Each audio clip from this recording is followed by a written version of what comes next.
आप कहाँ से हैं हकीम साहब? मैं मेवात से हूँ जनाब। मेवात से एक तहसील पुनहाना है, उसमें फलेंडी गाँव है, फलेंडी शाह चौका। आपके साथ गोरक्षा का नाम जुड़ा हुआ है। जी जी जी। ये गोरक्षा क्यों होनी चाहिए और कैसे होनी चाहिए?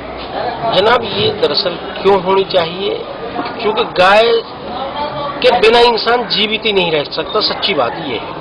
गाय एक ऐसा पशु है, हम गाय को नहीं बचाते बल्कि गाय हमें बचाती है। हमारी आंखों में पट्टी लगी हुई है, हम ये कहते हैं कि हम गाय बचाएं। हम कौन होते हैं गाय बचाने वाले? गाय नहीं रही तो ये दुनिया ही नहीं रहेगी। मैं नहीं कहता ऐसा, ऐसा वेद कहते हैं, ऐसा कुरान कहता है, इस्लाम का कानून कहता है। के जो गुण हैं जी, उनके बारे में कुछ बताइए। जनाब जितने पशु धरती पर आए हैं, सबसे ज्यादा गाय के दूध में जो गुण है वो किसी पशु के में नहीं है। इसका जो घी निकलता है उसमें जो गुण है वो और किसी पशु के घी में नहीं है। इसकी छाछ और दही में जो गुण है वो किसी भी पशु के में नहीं है।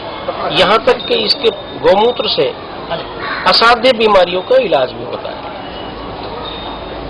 अल्लाह के नबी ने कहा है कि गाय का दूध और घी अमृत है और इसका गोश्त नुकसानदायक है। तो इस्लाम मजहब में अल्लाह के नबी से आगे तो कोई इंसानों में बात ही नहीं। हकीम साहब, गौ हत्या में ज्यादातर मुसलमानों के नाम आते हैं। आप उन लोगों को जो गौ हत्या करते हैं उन्हें क्या संदेश देना चाहेंगे? देखिए जनाब, इसकी तीन बातें हैं। पहला तो मैं भारत सरकार से बार बार अपील करता हूँ कि भारत सरकार को पूर्ण गौ हत्या बंदी कानून बनाना चाहिए, नंबर एक। नंबर दो, उन कसाईयों को जो जिनकी अकल पर पर्दा पड़ा हुआ है, या तो उनको समझाएं, गाय का महत्व समझाएं, और नहीं समझते तो उनको कानून के तहत पूरी सजा मिलनी चाहिए। और जो ये बकरीद पे गाय काटने का प्रावधान कहते हैं, उसके बारे में आप क्या कहते हैं? दरअसल जनाब पहली बात तो ये है कि शरीयत में कहीं भी ऐसी कंडीशन नहीं लगाई कि गाय की ही कुर्बानी होनी जरूरी है। कहीं भी ऐसी कोई शर्त नहीं है। बल्कि मैंने तो पिछले दिनों दारुल उलूम देवबंद से फतवा भी जारी कराया था कि बकरा ईद के मौके पर मेहरबानी करके मुसलमान गाय की कुर्बानी ना करें।